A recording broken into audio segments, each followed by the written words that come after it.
Well, some new information on the economy today. 386,000 Americans filed for unemployment in the latest week. That number continues to go up, as we've seen over the last several weeks.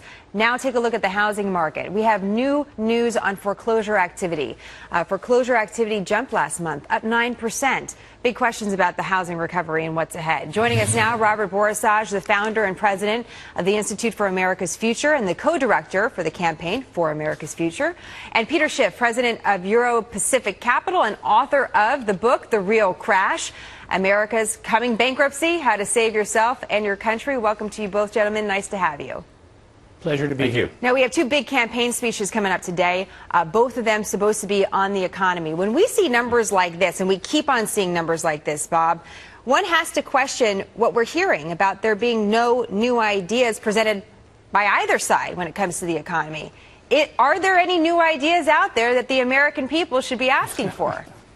Well, I think there's some new bad ideas out there that the American people want to avoid. But that's not the question, Bob. That's not the question. In terms of getting the economy going, I think there's been a set of ideas put out. It's just we have gridlock here in Washington and a Republican Congress that's intent on doing nothing as far as we can tell. Republican Congress, Peter, if the Republican Congress was different, would things be better?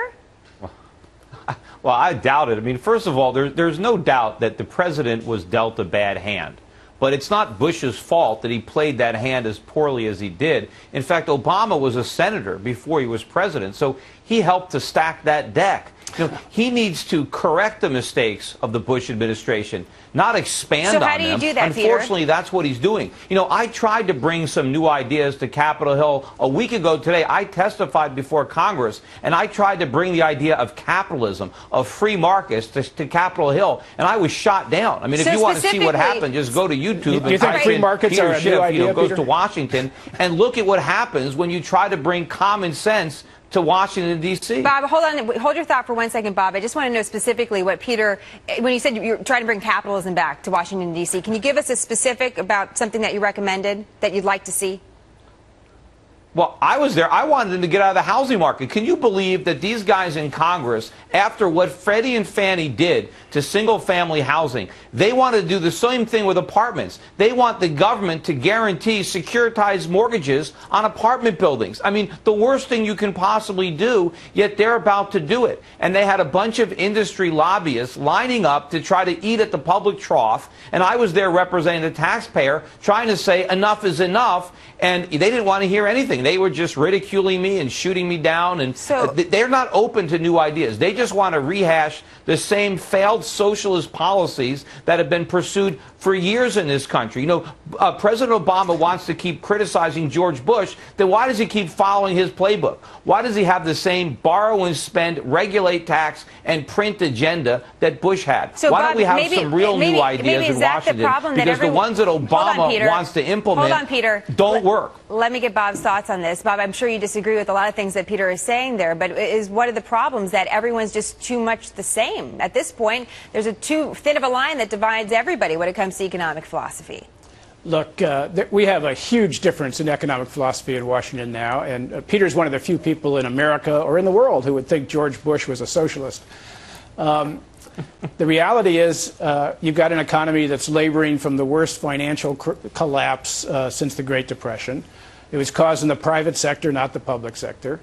And you have people facing massive losses. The Fed just came out with their report, showed that from 2007 to 2010, families lost 40% of their wealth. That's mostly in the value of their homes. Their wages are down. Bob, we have mass unemployment. Hold on, Peter. What do we do? What do we do, Bob? If there's one thing that you could say we have to do today that either President Obama or Mitt Romney can champion, what is the #1 thing we should do to get better numbers than the things that we saw this morning on the job market and on housing? We have a construction industry that's totally flat on its back. We have massive internal needs for improvements, and we can borrow money cheaper than free. So, Peter, why not do it? Bob says borrow now. It's cheaper. It's the only time we're going to see money like this. We can put that money right into infrastructure and get people to work. Why do you not agree with that? No, so basically, there's free heroin. We should use it.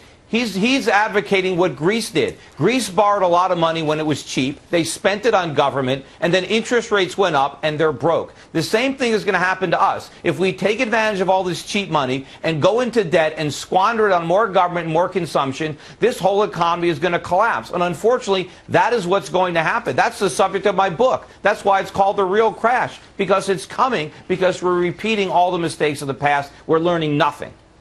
Peter and Bob, I hope you both will come back and talk more about this. I feel like we just got on the surface. There was a heroin reference. I don't know where else it could possibly go, but we look forward to having you both. Thank you.